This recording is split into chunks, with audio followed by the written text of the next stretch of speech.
하나님의 말씀은 레위기 22장입니다. 레위기 22장 1절부터 16절의 말씀입니다. 레위기 22장 1절부터 16절까지의 말씀 우리 함께 합독하겠습니다.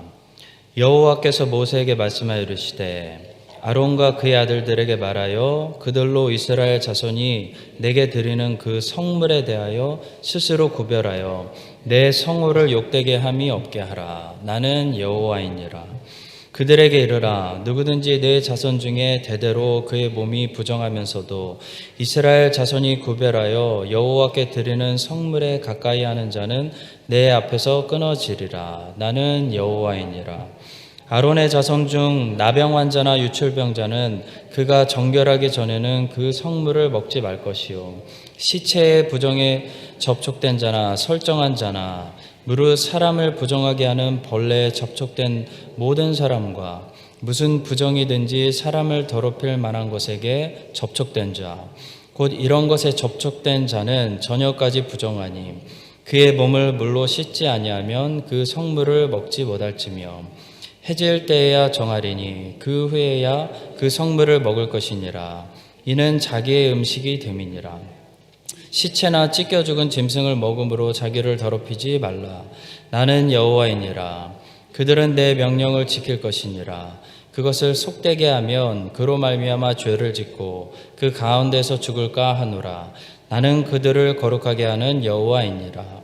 일반인은 성물을 먹지 못할 것이며 제사장의 객이나 품꾼도 다 성물을 먹지 못할 것이니라.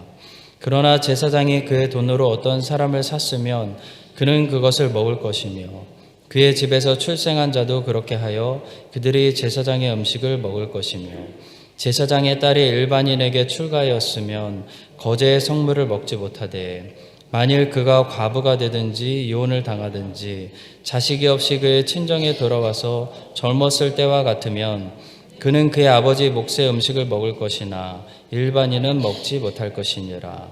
만일 누가 부지 중에 성물을 먹으면 그 성물에 그것의 5분의 1을 더하여 제사장에게 줄지니라. 이스라엘 자손이 여호와께 드리는 성물을 그들은 속되게 하지 말지니 그들이 성물을 먹으면 그 죄로 인하여 형벌을 받게 할 것이니라. 나는 그 음식을 거룩하게 하는 여호와이니라. 아멘. 네, 오늘은 성물을 먹는 규례라는 제목으로 레위기 22장을 설교하도록 하겠습니다. 지난주에 말씀드린 대로 히브리 사람들의 문학은 최종 결론이 맨 뒤에 있는 것이 아니라 가운데 있고 그 가운데를 중심으로 양쪽의 내용들이 서로 대칭을 이루는 이런 문학의 형태로 글들이 기록되기도 한다라는 것을 말씀드렸습니다. 오늘 우리는 레위기 22장 하나님께서 다시 제사장들에게 주시는 말씀을 살펴보고 있는데요. 레위기 전반전에서는 제사장들에게 주시는 말씀이 주로 제사와 관련된 그런 내용이었다면 레위기 후반전에서는 제사장들의 일상 생활이 어떻게 거룩해야 되는지 주로 말씀하고 계십니다. 신약에서는 믿는 모든 성도들이 하나님 앞에서 제사장이기 때문에 우리는 레위기에 있는 모든 말씀들을 당연히 우리 모든 성도에게 주시는 말씀으로 들어야 됩니다. 오늘 말씀에서 제외되는 성도는 한 사람도 없습니다. 자, 그러나 레위기 말씀이 분명히 영적인 지도자의 역할과 리더십의 중요성에 대해서도 말씀하고 있기 때문에 특별히 당시 이스라엘의 영적인 리더들이었던 이 제사장들에게 주시는 말씀은 오늘날 영적인 리더의 역할을 감당하고 있는 목회자들이나 또 그 밖에 여러 직분자들에게 더욱더 강조되는 말씀으로 우리가 받아야 할 줄로 믿습니다. 자, 그렇다면 레위기 22장은 이 땅에서 모든 크리스천들이 또 그 중에서 특별히 영적 지도자들이 어떤 삶을 살아야 한다고 말씀하고 있을까요? 오늘 4가지만 살펴보도록 하겠습니다. 첫 번째로 제사장들은 그냥 음식이 아니라 성물을 먹어야 한다라고 말씀합니다. 자, 성물은 구별된 음식입니다. 세상 사람들이 먹는 것과 크리스찬이 먹는 음식은 아주 특별히 구별된다는 겁니다. 다르다는 겁니다. 뭐가 다를까요? 우리가 무슨 다른 특별한 음식을 먹는 것 같지는 않은데, 그렇죠? 자, 세상 사람들이 먹는다는 것과 크리스찬이 먹는다는 것 어떻게 구별될까요? 그 목적이 다르고 우선순위가 다르다는 겁니다. 거기서 구별됩니다. 자, 세상 사람들은 우리와 똑같이 소를 먹고 돼지를 먹고 양을 먹지만 먹기 위해서 일합니다. 그러나 크리스찬들은 일하기 위해서 먹습니다. 자, 이게 다르다는 겁니다. 세상 사람들은 잘 먹기 위한 것이 늘 우선순위에 있습니다. 자, 그러나 크리스찬들은 먼저 그의 나라와 그의 의를 구하는 삶을 살아야 됩니다. 주님께서는 무엇을 먹을까, 무엇을 마실까, 무엇을 입을까 염려하지 말라고 했습니다. 염려하지 말라는 것은 조금 심플하게 이야기하면 신경 끄라는 말입니다. 자, 왜냐하면 그 이유가 중요한데요. 그런 것들은 이방인들이 하는 염려이기 때문이라는 겁니다. 이방인이라는 것은 믿음 밖에 있는 사람들을 이야기합니다. 자, 믿지 않는 사람들은 항상 하는 염려가 있다는 겁니다. 항상 인생의 염려가 뭐냐면 무엇을 먹을까, 무엇을 마실까, 무엇을 입을까에 있다는 겁니다. 그러나 크리스천들은 그것이 우리의 고민이 되면 안 된다는 겁니다. 우리의 고민은 하나님의 나라입니다. 어떻게 하면 하나님의 나라가 더 확장되게 할까? 어떻게 하면 하나님의 나라를 더 잘 전할 수 있을까? 그게 우리의 우선순위이고 그 일을 계속하기 위해서 이 땅에 사는 동안 필요한 것들을 먹는 것이 크리스찬의 음식이다라는 것입니다. 자, 그러니까 크리스찬이 먹는 것은 세상 사람들이 먹는 것들로부터 자연스럽게 구별된다는 겁니다. 그래서 성물입니다. 성도 여러분, 제사장은 꼭 성물을 먹어야 됩니다. 당시 성물은 하나님께 먼저 제사를 드리고 난 제물이 성물이 되었습니다. 제사장은 다른 걸 먹으면 안 됩니다. 순서적으로 하나님께 먼저 제사를 드리는 삶, 예배를 드리는 삶, 하나님께 먼저 온전히 헌신된 삶. 자, 그런 삶이기 때문에 그런 삶을 지속하기 위해서 먹는 것, 그것이 성물입니다.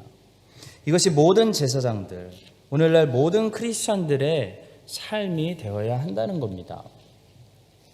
성도 여러분, 우리는 먹기 위해 일하고 있습니까? 아니면 주의 일을 하기 위해 먹고 있습니까?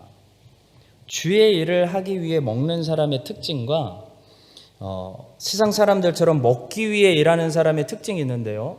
먹기 위해 일하는 세상 사람들의 특징은요, 자꾸 많이 먹는다는 겁니다.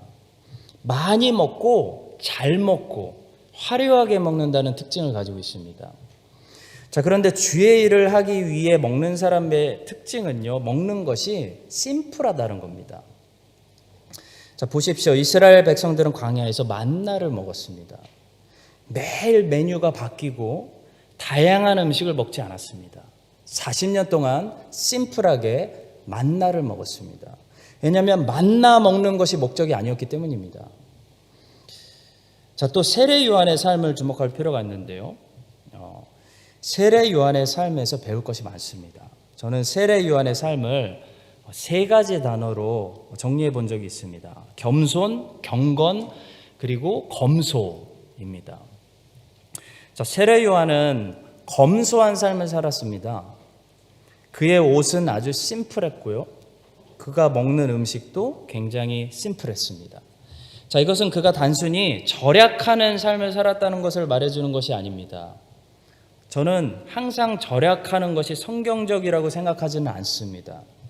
성경은 낭비하지 말아야지 항상 세이빙만 하는 것이 성경적인 것은 아닙니다. 성경은 오히려 투자하고 써야 될 때는 써야 된다라고 말씀하고 있죠.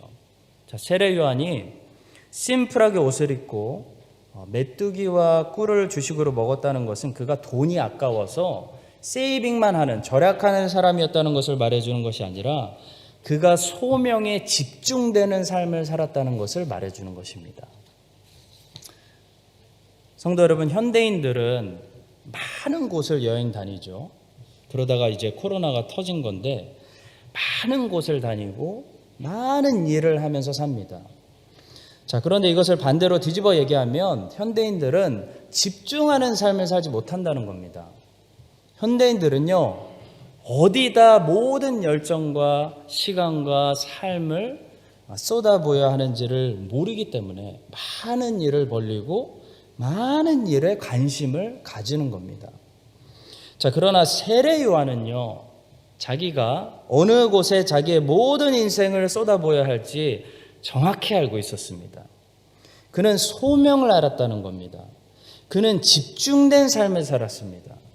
그 증거 중에 하나가 바로 그가 먹는 음식이 심플했다는 겁니다. 그는 먹기 위해 산 사람이 아니라 주의 일을 하기 위해 먹었던 사람이었기 때문입니다. 자, 마찬가지로 오늘 본문의 말씀은 한마디로 말씀에 합당한 삶을 살기 위해서 먹어라라고 말씀하고 있습니다. 자, 본문 3절과 4절을 보시면 몸이 부정해졌는데도 제사장이 만약에 먹으려고 성물을 가까이 하면 하나님 앞에서 끊어진다라고 말씀하고 있습니다. 자, 이것은 무슨 말씀일까요? 성물을 먹으려면, 제사장이 밥을 먹으려면 부정해지면 안 된다. 곧 하나님의 말씀대로 살아야 된다라는 것을 가르쳐주는 중요한 교훈입니다.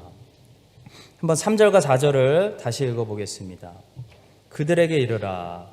누구든지 내 자손 중에 대대로 그의 몸이 부정하면서도 이스라엘 자손이 구별하여 여호와께 드리는 성물에 가까이 하는 자는 내 앞에서 끊어지리라. 나는 여호와이니라. 아론의 자손 중 나병 환자나 유출병자는 그가 정결하기 전에는 그 성물을 먹지 말 것이요 시체의 부정에 접촉된 자나 설정한 자나라고 말씀하고 있습니다. 자, 또 6절과 7절의 말씀도 동일한 메시지를 주고 있습니다. 제가 읽어보겠습니다. 곧 이런 것에 접촉된 자는 저녁까지 부정하니 그의 몸을 물로 씻지 아니하면 그 성물을 먹지 못할지며 해질 때에야 정하리니 그 후에야 그 성물을 먹을 것이니라. 이는 자기의 음식이 됨이니라. 자, 하나님 말씀의 요점은 이것입니다. 제사장들은 하나님의 말씀대로 살아야 성물도 먹을 수 있다라는 것입니다.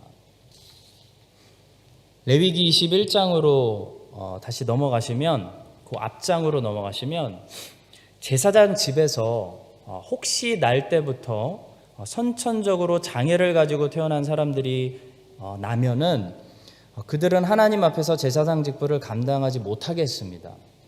자, 왜냐하면 하나님 앞에서 행하는 일은 흠이 없이 온전해야 하기 때문입니다. 자, 그러나 그럼에도 불구하고 이렇게 선천적으로 장애를 가지고 태어난 제사장 집안에 있는 사람들도 제사장들만 먹을 수 있는 성물은 먹을 수 있도록 허락하셨습니다.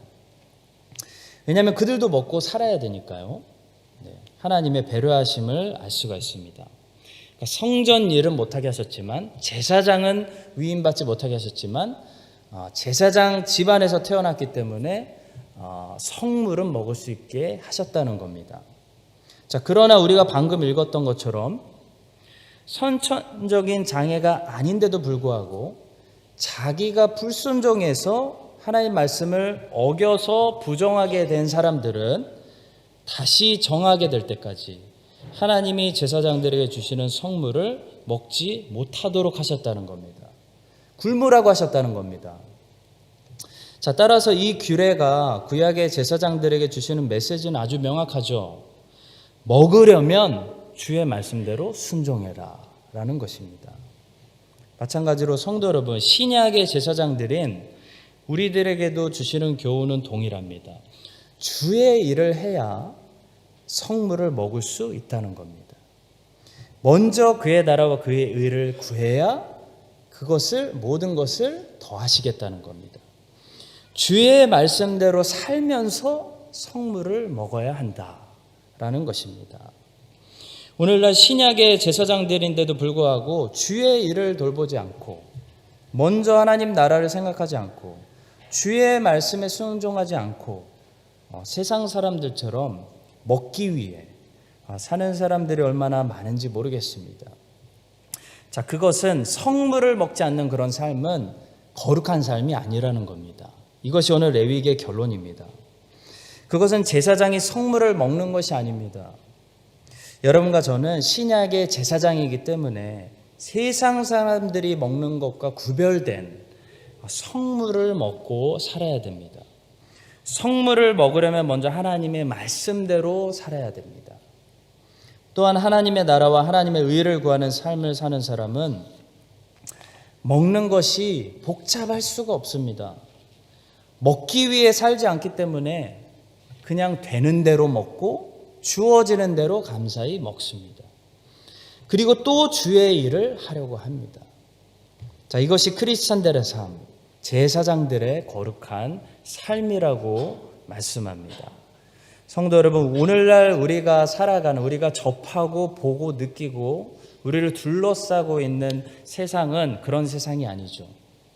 점점 더 잘 먹고 더 잘 먹기 위해서 목숨을 거는, 한 끼 그냥 좀 부족하면 그냥 소식하면 되는데 그렇지 않고 맛집을 찾아다녀야 되는, 꼭 배불리 제대로 먹어야 되는, 챙겨 먹어야 되는 그런 분위기, 그런 문화를 속에서 우리가 살아가고 있습니다. 자, 이런 문화 속에서 여러분과 제가 빛의 자녀로 살아가면서 우리는 어떤 태도를 가져야 되냐면, 세례 요한 같은 소명에 집중된 삶을 살아가면서 먹는 것은 주시는 대로 먹는, 그냥 주어지는 대로 심플하게 먹는, 오늘 제대로 안 먹어도 죽지 않습니다.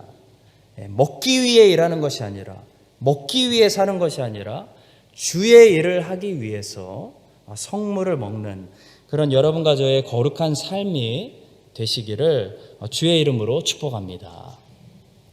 자, 두 번째로 오늘 본문 10절부터 16절은 뭘 말씀하고 있냐면, 제사장의 가족들까지도 성물을 함께 먹을 수 있도록 허락하셨다라는 말씀입니다.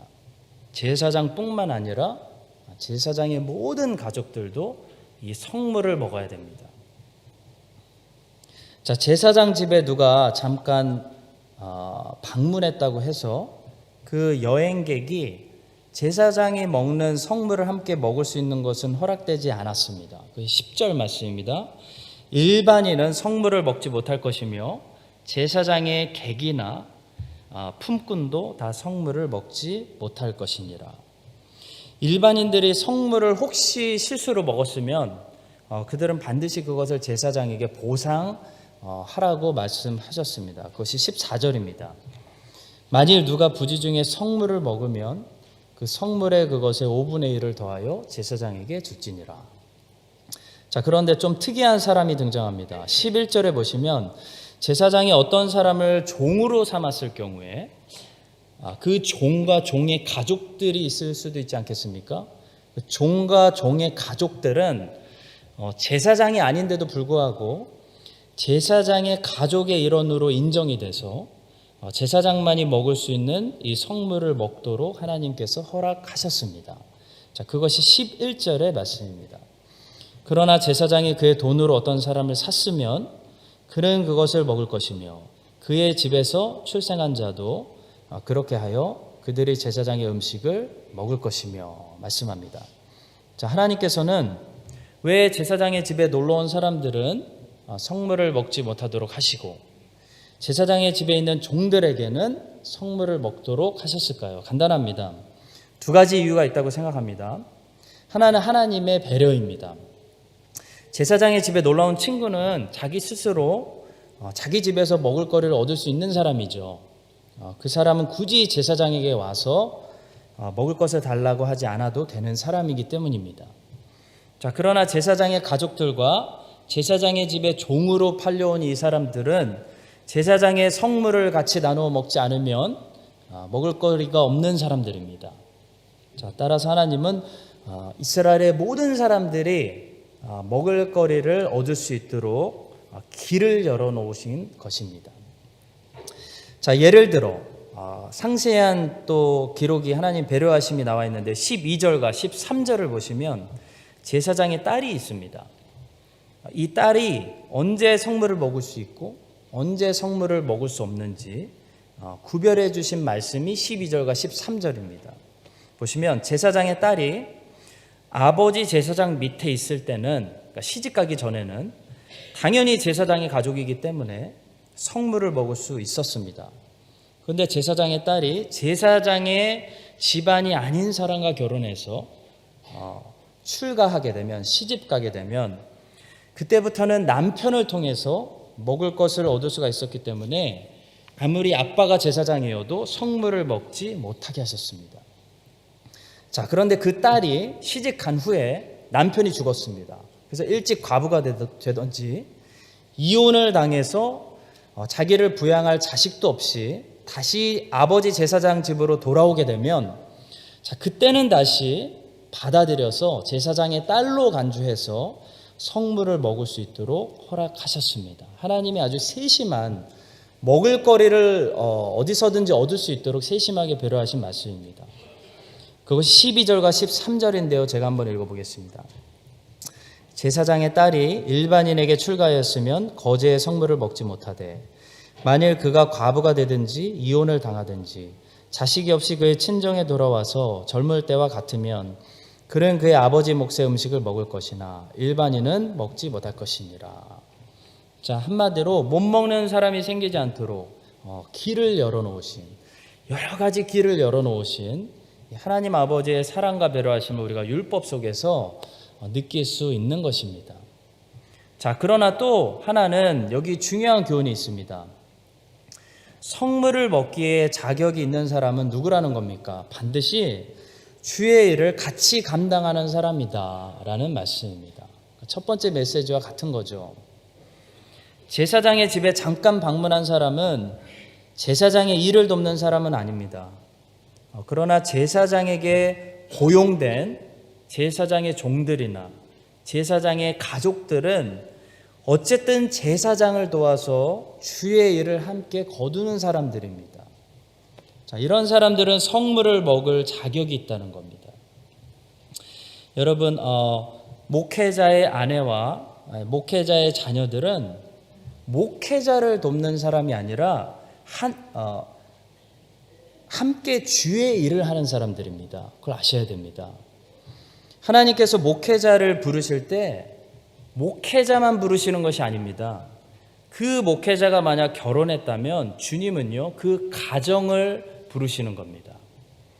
자, 제가 멜번에서 호주교회에서 처음 목회를 배울 때 저희 담임 목사님이 이안 스미스라는 정말 좋은 분이셨는데요. 참 아쉬웠던 게 사모님을 2년 사역하면서 딱 2번 봤습니다. 교회 안 나오셨습니다. 일하시느라고. 자녀들은 한 번 봤는데 인사도 제대로 못했습니다. 자, 저는 그런 서양 사람들의 사고방식, 그러니까 목회자의 아내는 목회자의 아내가 아니라 그 사람의 인생이다, 이런 사고방식이 성경적이지 않은 사고방식이라고 생각합니다. 여러분, 베드로는 주님의 제자로 부르심 받았을 때 이미 결혼했습니다. 우리 주님께서 베드로의 장모의 집에 들어가셔서 장모를 고쳐주셨죠. 자, 그러니까 주님의 은혜를 경험한 사람은 베드로뿐만이 아니라 베드로의 아내도 함께 은혜를 경험했다는 겁니다. 자, 베드로는 늘 아내하고 함께 다니면서 선교 사역을 감당한 것으로 잘 알려져 있습니다. 또 가이사랴에 정착한 빌립 집사님은 딸들이 있었는데요, 모두 주의 일을 하는 선지자였다고 사도행전이 기록하고 있습니다.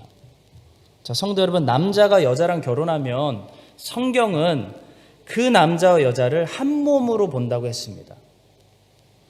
제가 이 교회 담임 목사로 주께서 부르셨다는 것은 저만 부른 것이 아니라 제 아내와 제 아이들도 이곳에 함께 하나님이 부르신 것입니다. 자, 마찬가지로 목회자 가정뿐만이 아닙니다. 오늘 하나님의 말씀은 신약의 모든 제사장들에게 말씀하고 있습니다. 그것은 바로 우리에게 가정이 있다면 나뿐만이 아니라 나의 가정도 함께 하나님께 먼저 제사드린 성물을 먹으면서 주님을 반드시 섬겨야 한다는 것입니다. 하나님이 우리에게 가정을 주신 이유는 가족과 함께, 가정을 통해 하나님을 더 잘 섬기고 주의 일을 하라고 가정을 주신 것입니다. 자, 우리 교회에도, 우리 교회뿐만이 아니죠. 사실 우리 세대의 많은 크리스천들이 사실 가족의 구원을 위해서 지금도 눈물로 기도하고 계시는 분들이 많이 있습니다. 자, 하나님께서 그 기도를 다 응답해 주셔서 이제 정말 나 혼자 하나님을 섬기는 것이 아니라 사랑하는 내 가족과 함께 내 가정을 통해서 하나님을 더 잘 섬기고 주의 일을 더 함께 감당하는 우리 교회 모든 성도님들의 가정들이 되시기를 예수님의 이름으로 간절히 축원합니다. 자, 세 번째로 이 17절부터 25절인데요. 하나님께서 제사장들에게 제사를 드릴 때 다시 제사에 대해서 조금 말씀하십니다. 사용하지 말아야 할 제물에 대해서 말씀하십니다. 자, 24절과 25절에 보시면 거세가 된 수컷의 동물은 제물로 바치지 말라고 금하고 계시다는 사실을 볼 수가 있습니다. 24절과 25절의 말씀을 한번 제가 읽어보겠습니다. 너희는 고환이 상하였거나 치였거나 터졌거나 배임을 당한 것은 여호와께 드리지 말며 너희의 땅에서는 이런 일을 행하지도 말지며 너희는 외국인에게서도 이런 것을 받아 너희 하나님의 음식으로 드리지 말라. 이는 결점이 있고 흠이 있는 것인즉 너희를 위하여 기쁘게 받으심이 되지 못할 것임이니라 말씀합니다. 자, 제가 이 부분을 꼭 나누고 싶었던 것은 이런 말씀도 성경에 꼭 있다는 것을 알려드리고 싶었기 때문입니다. 하나님께 제사를 드릴 때는 반드시 그 제물이 흠이 있으면 안 됩니다. 흠 없는 동물을 선택해서 제물로 드려야 됩니다. 자, 특히 거세를 당한 동물들이 하나님께 받아들여질 수 없었던 이유에 대해서 우리는 좀 생각해 봐야 되는데요. 거세를 당한 동물의 상태가 어떤 상태입니까? 생육하고 번성하여 땅에 충만하라는 이 하나님의 말씀을 정면으로 위반하는, 그것을 순종할 수 없는, 씨앗을 더 이상 이렇게 낼 수가 없는 상태이기 때문입니다. 자, 동물들도 거세된 동물들은 하나님께 받아들여질 수 없었는데요. 하물며 생각해 봅시다. 사람이 트랜스젠더가 되고 싶어서 수술을 받았다면, 스스로 거세를 행했다면 그 사람을 하나님이 받으실 수 있겠습니까?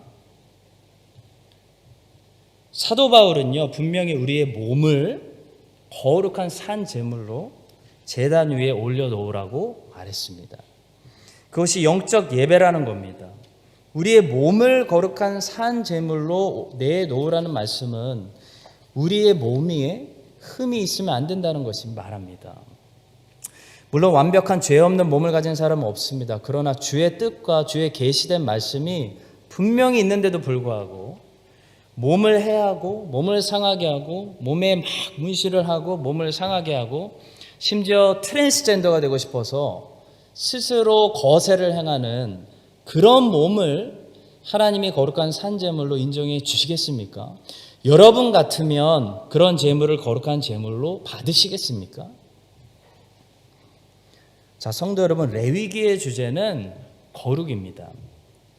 저는 올해 허브 모임을 통해 로마서의 칭의론을 가르치면서 칭의와 균형을 이루기 위해서 수요 예배 때마다 성화를 이야기하고 거룩을 설교하기로 계획한 것입니다. 자, 레위기는 모든 면에서 거룩하게 산다는 것이 무엇인지 우리들에게 말씀하고 있습니다. 세상 사람들은 거룩하지 않습니다. 세상 사람들은 몸에 문신을 하고 몸을 함부로 다루고 몸에 스스로 이제 거세까지 행하면서 살아갑니다. 세상 사람들의 삶입니다. 자, 그런데 하나님의 말씀은 주의 백성들에게 뭐라고 말씀합니까? 음식 먹는 문화도 거룩해야 된다라고 말씀합니다. 그리고 몸에 행하는 것들도 세상을 닮지 않고 너희들은 거룩해야 된다. 너희들은 그런 것을 배우면 안 된다. 너희들은 달라야 한다라고 말씀합니다. 그게 레위기의 말씀입니다. 자, 하나님은 거세된 제물을 받지 않으신다고 말씀합니다. 이것은 구약 성경 유대인들에게 주시는 레위기 말씀이 아니라 모든 하나님의 백성들에게 주시는 살아있는 66권 하나님의 말씀입니다. 구약에서는 동물을 받지 않으셨지만 신약에서는 사람을 받지 않으십니다. 신약에서 받으시는 제사는 거룩한 성도들이 드리는 산제물로 드리는 우리 몸의 제사입니다. 하나님의 뜻은 분명합니다. 이 사실을 우리가 기억하고 트랜스젠더가 많아지는 이런 기가 막힌 세상 속에서 하나님이 기뻐하시는 뜻이 무엇인지 먼저 알아야 됩니다. 성경은 먼저 하나님의 뜻부터 분별하라고 말씀합니다. 먼저 하나님이 기뻐하시는 뜻을 잘 분별해야 그 뜻대로 우리가 실천하고 살아갈 수 있기 때문입니다. 여러분과 제가 이런 말씀을 통해서 먼저 하나님이 기뻐하시는 뜻을 잘 분별하고 그 분별한 대로 끝까지 살아갈 수 있게 되기를 주님의 이름으로 축원합니다. 마지막 네 번째로 26절부터 33절인데요. 우리는 하나님의 창조 질서를 존중해야 되고 하나님의 창조 세계를 보호해야 됩니다. 그것이 또한 거룩한 생활입니다. 자, 27절과 28절을 보시면 주님께서는 한마디로 제사를 위해서 동물을 잡을 때 닥치는 대로 잡지 못하게 하셨습니다. 최소한의 룰을 주신 겁니다. 자, 두 가지인데요. 하나는 새로 태어난 동물, 새끼들은 최소한 8일이 지나야 제물로 드릴 수 있도록 하셨고요. 또 하나는 어미와 새끼 동물을 동일한 날에 같이 잡지 못하도록 막으셨습니다. 자, 27절과 28절을 한번 제가 읽어보겠습니다. 수소나 양이나 염소가 나거든 이래 동안 그것의 어미와 같이 있게 하라. 8째 날 이후로는 여호와께 화제로 예물을 드리면 기쁘게 받으심이 되리라. 암소나 암양을 막론하고 어미와 새끼를 같은 날에 잡지 말지니라. 이런 말씀을 하셨습니다. 자, 이 말씀은 사실 출애굽기 22장 30절에도 나타나는데요. 한번 읽어보겠습니다. 출애굽기 22장. 내 소와 양도 그와 같이 하되 이래 동안 어미와 함께 있다가 8해 만에 내게 줄지니라 말씀합니다. 자, 그리고 놀랍게도 신명기 22장 6절과 7절에도 비슷한 규례가 등장합니다. 신명기, 길을 가다가 나무에나 땅에 있는 새의 보금자리에 새 새끼나 알이 있고 어미새가 그의 새끼나 알을 품은 것을 보거든 그 어미새와 새끼를 아울러 취하지 말고 어미는 반드시 놓아줄 것이요 새끼는 취하여도 되나니 그리하면 내가 복을 누리고 장수하리라. 다 비슷한 맥락의 말씀을 말씀하고 계십니다. 제물을 드리기 위해서 제물을 취할 때 지켜야 하는 규례입니다. 자, 참 신기하죠. 비슷한 말씀의 율법인데 전부 22장에 있습니다. 출애굽기 22장, 레위기 22장, 신명기 22장에 있습니다. 자, 이 말씀들을 통해서 하나님께서 지금 주의 백성들에게 무엇을 말씀하시는 걸까요? 여러 가지 의미가 있을 수 있다고 생각합니다. 잔인해지면 안 된다. 그런 메시지도 저는 있다고 생각합니다. 자, 그러나 그 중에 하나는 분명히 이것입니다. 하나님의 창조 세계를 무분별하게 파괴해서는 안 된다라는 메시지가 분명히 있습니다. 하나님께서 노아의 방주 안에 이 하나님이 만드신 피조물들이 멸종당하지 않도록 이 피조물들도 종류대로 같이 집어넣으셨습니다.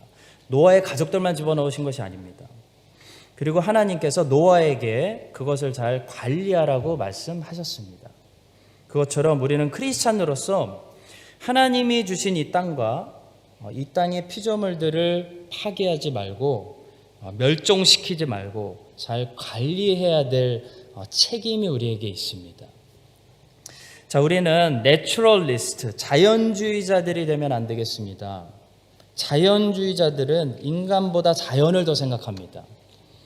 그런 사람들의 생각은 사실 무신론적인 생각입니다. 그러니까 인간의 가치를 생각하지 않는 거죠. 인간의 가치가 그냥 자연하고 똑같다라고 생각하는 무신론적인 생각입니다. 자, 그러나 성경적인 관점은 무엇입니까? 자연을 파괴하지 말고 보호하되 온 천하보다 귀한 것이 한 영혼이기 때문에 사람이 자연보다 당연히 중요하다라고 말씀합니다. 자, 그러나 성경은 그렇다고 해서 하나님이 만드신 이 피조물들에게 고통을 준다든지 무분별하게 인간이 그것을 파괴할 권리가 없다고 말합니다. 권리가 우리에게 없습니다. 우리는 오히려 지키고 보존해야 될 임무가 있습니다. 자, 그런데 우리가 살고 있는 세상은 너무나 망가졌습니다. 과거 기독교인들이라고 하는 미국 사람들이나 서방 국가 사람들이 기독교인들이었는데도 오늘 이와 같은 말씀은 무시한 채 열심히 찾아서 공부하지 않았기 때문에 자연을 그냥 아무 생각 없이 무질서하게 파괴시키고 선교는 하면서 자연은 그냥 무질서하게 막 파괴시키고 인간의 욕망을 채우는 일에만 급급했기 때문입니다. 자, 사랑하는 성도 여러분, 자연주의자들이 또 너무 오버하기 때문에 우리는 자연을 지키는 일에 반대로 아예 무관심해질 수도 있습니다. 크리스찬은 항상 그런 역공격을 받지 않도록 늘 조심해야 됩니다. 자, 여러분과 제가 동물 애호가가 되고 자연주의자들이 되자는 것이 당연히 아니라 크리스찬으로서 이 땅을 책임지고 하나님의 창조 질서를 자꾸 넘어가려는 어떤 무분별한 과학기술의 발전에는 반대할 줄도 알아야 된다는 겁니다. 또 하나님의 창조 세계를 파괴시켜서 생태계들이 멸종당하게 하는 그런 일에는 막 DNA를 막 가지고 장난을 치는 그런 일에는 반기를 들 줄도 알아야 된다는 겁니다. 자, 크리스찬은 그런 일에도 관심을 가지고 주의 뜻을 세상에 드러내야 한다는 겁니다. 자, 우리가 이 땅에 성경적인 가치관을 가지고 그렇게 살아갈 때 이 땅 뉴질랜드가 어떻게 되겠습니까? 이 땅 뉴질랜드의 이런 아름다움이 주의 백성들을 통해서 계속해서 보존되는 것입니다.